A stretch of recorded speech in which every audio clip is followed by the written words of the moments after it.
안녕하세요. 곰돌이 변호사 이상헌 변호사입니다. 네이버 지식인 상담을 하다 보면 내가 개인회생이 가능할까요? 파산이 가능할까요? 라는 질문이 참 많이 올라오는데요. 이것은 개인회생 신청 자격 내지 조건, 파산 및 면책 신청 자격 내지 조건과 관련된 내용이라고 볼 수 있습니다. 이번 영상은 개인회생 신청 자격 내지 조건, 파산 및 면책 신청의 자격 내지 조건에 대하여 알아보도록 하겠습니다. 설명 영상으로 전환하도록 하겠습니다. 개인회생이나 파산 및 면책 신청을 하는 궁극적인 목적은 면책, 즉 채무에 대한 책임을 면하기 위한 것입니다. 이러한 면책 결정까지 개인회생에 있어서는 개인회생 절차 개시 결정, 변제 계획안에 대한 인가 결정을 반드시 거쳐야 하고, 파산 및 면책 신청에 있어서는 파산 선고를 거쳐야 합니다. 앞선 영상에서 몇 번 말씀드렸던 내용인데요. 파산 선고의 기각 사유 중 하나인 파산 절차의 남용과 관련하여 법원은 개인회생 절차를 할 수 있음에도 파산 신청을 한 경우에는 파산 신청을 기각하여야 한다고 보고 있으므로 파산 및 면책 신청이 가능한 상황인지 여부를 판단하기 위해서는 먼저 개인회생이 가능한지 여부를 판단해 보아야 합니다. 따라서 일반적인 교과서 기술이나 법조문 순서와 달리 먼저 개인회생 신청 자격 내지 조건에 대하여 알아보도록 하겠습니다. 채무자회생 및 파산에 관한 법률 제595조에서는 개인회생 신청 기각 사유에 대하여 규정하고 있습니다. 참 내용이 많죠. 하지만 그 내용을 보면 실질적인 내용보다는 절차적인 부분이 많고 신청이 성실하지 않다는 것 같은 추상적인 내용이 있으므로 이러한 부분을 제외하도록 하겠습니다. 신청이 성실하지 않다는 부분은 추후 별도의 영상으로 말씀드리도록 하겠습니다. 2호 사유는 서류를 제대로 작성하지 않았다는 내용이므로 삭제. 3호 사유인 경우에는 인지대, 송달료 등을 납입하지 않는 경우이므로 삭제. 4호 사유 역시 서류 작성과 관련된 부분이므로 삭제. 6호 사유의 경우 실무상으로 문제시될 수 있으나 법적인 부분이고 추상적이므로 삭제. 7호 사유의 경우 실무상으로 문제되나 역시 추상적인 부분일 뿐만 아니라 보종 불응과 같은 형식적 사유이므로 삭제. 그러면 최종적으로 개인회생 신청 기각 사유 중 남는 것은 채무자가 신청권자의 자격을 갖추지 아니한 때, 채무자가 신청일 전 5년 이내에 개인회생 절차에 따른 면책, 파산 및 면책 신청에 따른 면책을 받은 사실만이 남게 됩니다. 1호 사유인 개인회생 절차 개시의 신청권자에 대하여는 채무자회생 및 파산에 관한 법률 제588조에서 개인 채무자라고 규정하고 있습니다. 개인 채무자의 정의와 관련해서는 채무자회생 및 파산에 관한 법률 제579조 제1호 내지 제3호에서 정의를 하고 있는데, 채무자회생 및 파산에 관한 법률 제579조 제1호에서는 개인 채무자라 함은 파산의 원인인 사실이 있거나 그러한 사실이 생길 염려가 있는 자로서 개인회생 절차 개시 신청 당시 일정한 채무액 이하의 채무를 부담하는 급여소득자 또는 영업소득자로 규정하고 있습니다. 채무자회생 및 파산에 관한 법률 제579조 제2호, 제3호에서는 급여소득자, 영업소득자에 대한 정의를 규정하고 있는데, 이에 구애될 필요 없이 계속적, 반복적 수입을 얻고 있거나 얻을 가능성이 있는지 여부를 기준으로 판단한다고 보시면 됩니다. 이 부분에 대해서도 간혹 네이버 지식인 상담이 올라오는데요. 위 기준에 의할 경우 아르바이트나 일용직이라고 하더라도 계속적, 반복적 수입이 있고 이에 대하여 밝힐 수만 있다고 한다면 소득자 요건을 충족시킬 수 있으나 실업급여와 같이 일정한 기간 동안만 지급되고 그 이후 지급되지 않는 금액은 계속적, 반복적 수입이라는 소득 요건에서 제외되므로 실업급여로는 개인회생 신청이 불가능하다고 보시면 됩니다. 소득을 올리고 있는 자의 요건을 제외한다면 채무액과 관련한 요건으로는 유치권, 질권, 저당권 등 담보부 채권은 15억 원 이하, 무담보 채권의 경우는 10억 원 이하라는 것이 남게 됩니다. 이 채무행 요건은 과거에 담보부 채권은 10억 원 이하, 무담보 채권의 경우는 5억 원 이하였으나 최근 법령 개정으로 채무액이 상향되었습니다. 최종적으로 채무자회생 및 파산에 관한 법률 제595조 제1호의 기각사유와 관련하여 도출되는 개인회생 신청 자격은 첫째, 파산과의 공통적인 요건인 파산의 원인, 즉 지급불능 상태에 있을 것이라는 것입니다. 이 부분은 흔히 네이버 지식인에 대한 답변을 하면서 광고하는 분들이 기계적으로 다는 답변인 채무액이 1천만 원 이상이거나 재산보다 채무가 많을 것이라는 기준으로 판단되는 것이 아님을 주의하셔야 됩니다.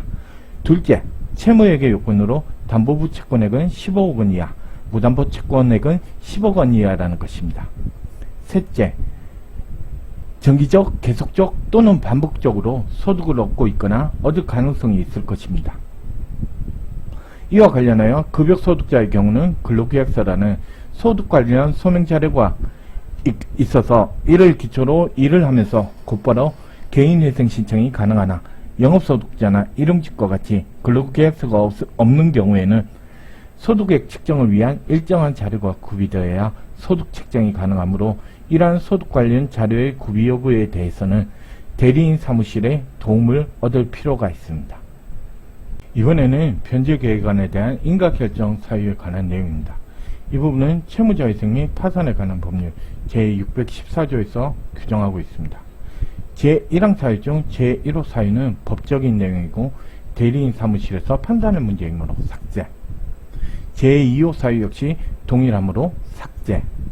제3호 사유는 비용적인 문제에서 형식적인 문제이므로 삭제하면 결국 4호 사유만 남는데 이는 개인회생 변제계획안을 통하여 채무자가 파산할 경우 배당받을 총액, 즉 이른바 청산가치 이상을 변제할 것이라는 요건만이 남게 됩니다. 제2항 사유 중 제1호 사유 역시 이른바 청산가치 보장의 원칙에 관한 문제입니다. 제2항 사유 중 제2호 사유는 채무자가 변제기간 동안에 이른바 가용소득을 전부 변제에 제공하라는 것인데 이를 이른바 가용소득 전부 제공의 원칙이라고 합니다. 제2항 사유 중 제3호 사유는 개인회생을 할 경우 최소 변제해야 하는 금액에 관한 조건인데 간단히 말씀드리면 개인회생 채권 금액이 5천만 원 미만일 경우에는 개인회생 채권액의 5%, 개인회생 채권 금액이 5천만 원 이상일 경우에는 개인회생 채권 금액의 3%에 100만 원을 더한 금액 이상을 변제하라는 것입니다. 그런데 이 최소 변제 금액 요건은 실무상 거의 문제가 되는 경우가 없습니다. 이상의 내용을 총정리하여 개인회생 신청 자격 내지 조건에 대하여 정리해 보면 첫째, 채무자가 지급불능 상태에 있어야 합니다. 둘째, 채무자가 신청일 이전 5년 이내에 개인회생이나 파산 절차에 따른 면책을 받은 사실이 없어야 합니다. 셋째, 채무액 요건으로 담보부 채권은 15억 원 이하, 무담보 채권은 10억 원 이하여야 합니다. 넷째, 채무자가 정기적, 계속적 또는 반복적으로 소득을 얻고 있거나 얻을 가능성이 있어야 합니다. 다섯째, 채무자의 소득에서 가구원수에 따른 생계비를 공제하고 남는 소득이 있어야 합니다. 즉, 이른바 가용소득이 발생할 수 있는 경우여야 합니다. 여섯째, 개인회생 변제기간 동안에 이른바 가용소득으로 채무자가 파산할 때 받을 총액, 즉 채무자가 가지거나 가진 것으로 볼 수 있는 재산 중 압류금지 재산을 제외한 나머지 재산의 가치인 이른바 청산가치 이상을 변제할 수 있어야 합니다. 마지막으로 5천만 원 미만의 채무인 경우 채무액의 5% 이상, 5천만 원 이상의 채무인 경우에는 채무액의 3%에 해당하는 금액에 100만 원을 더한 금액 이상을 변제할 수 있어야 하나 이 부분은 실무상 거의 문제시 되는 경우는 없다고 보시면 됩니다. 위 내용 중 채무자가 신청일 전 5년 이내에 면책을 받은 사실이 없을 것, 담보부 채권은 15억 원 이하, 무담보 채권은 10억 원 이하라는 요건을 제외한 나머지 요건 내지 조건을 파악하기 위해서는 채무자의 소득 상황, 재산 상황, 부양가족 상황 등에 대한 구체적인 확인 검토가 필요합니다. 결코 네이버 지식인 광고성 답변 다는 분들이 기계적으로 이야기하는 채무액이 1천만 원 이상이면 된다. 재산보다 채무액이 많으면 된다라는 형식적인 내용으로 판단되는 것이 아닙니다. 다음으로 파산 및 면책 신청의 자격 조건에 관한 내용을 알아보도록 하겠습니다. 먼저 파산 신청의 기각 사유에 대하여 살펴보도록 하겠습니다. 개인회생 신청 자격 내지 조건에 관한 내용에서 본 바와 같이 추상적이거나 절차적인 부분은 제외하도록 하겠습니다. 제1호 사유의 경우 인지대, 송달료, 파산관계인 비용 등 미납과 같은 절차적인 부분이므로 삭제. 제2호 사유 역시 절차적인 부분이므로 삭제. 제4호 사유는 너무나도 당연하므로 삭제. 제5호 사유는 너무 추상적이므로 삭제합니다. 그러면 채무자에게 파산 원인, 즉 지급불능 상태가 존재할 것이라는 요건, 채무자의 파산 신청이 파산 절차의 남용이 아닐 것이라는 요건만이 남게 됩니다. 개인회생에 있어서는 면책불허가 사유는 제한적이고 면책불허가가 재량이라서 변제계획에 따른 변제를 무사히 완수한 경우에는 거의 10중 8구 면책이 된다고 보면 되므로 면책불허가 사유가 실무상으로는 중요한 부분이 아니라고 보시면 됩니다. 반면 파산에 따른 면책에 있어서는 면책불허가 사유가 다양하고 실질적인 사유와 관련된 부분이 많으므로 파산 및 면책 신청을 하는 것을 고려할 때는 파산에 따른 면책불허가 사유에 대한 확인이 필요합니다. 제1호 사유입니다. 채무자회생 및 파산에 관한 법률에서 형사처벌의 대상으로 되는 행위를 한 경우입니다. 재산을 은닉하거나 허위의 채무를 부담한 등의 행위가 있는 경우입니다. 이 부분은 하나하나 다 이해하게 할 경우 상당한 시간이 소요되므로 이번 영상의 설명 대상에서는 제외합니다. 2호 사유입니다. 지급불능 상태에 있음을 속이고 신용거래를 한 경우입니다. 이 부분은 단순히 지급불능 상태에 있음을 말하지 않은 것으로는 부족하고 적극적으로 속이는 행위를 하였을 것을 말한다고 보는 것이 하급심 판례의 태도입니다. 제3호 사유입니다. 법원의 허위사실을 말한 경우입니다. 법원을 속이려고 해서는 안됩니다. 제4호 사유입니다. 개인회생과 마찬가지로 일정 기간 내에 면책을 받은 사실이 있어서는 안된다는 것입니다. 개인회생에 따른 면책을 받은 경우에는 면책허가 확정일로부터 5년, 파산에 따른 면책을 받은 경우에는 면책허가 확정일로부터 7년이 지나야 합니다. 제5호 사유입니다. 포괄적이고 추상적인 내용이라 설명 대상에서 제외합니다.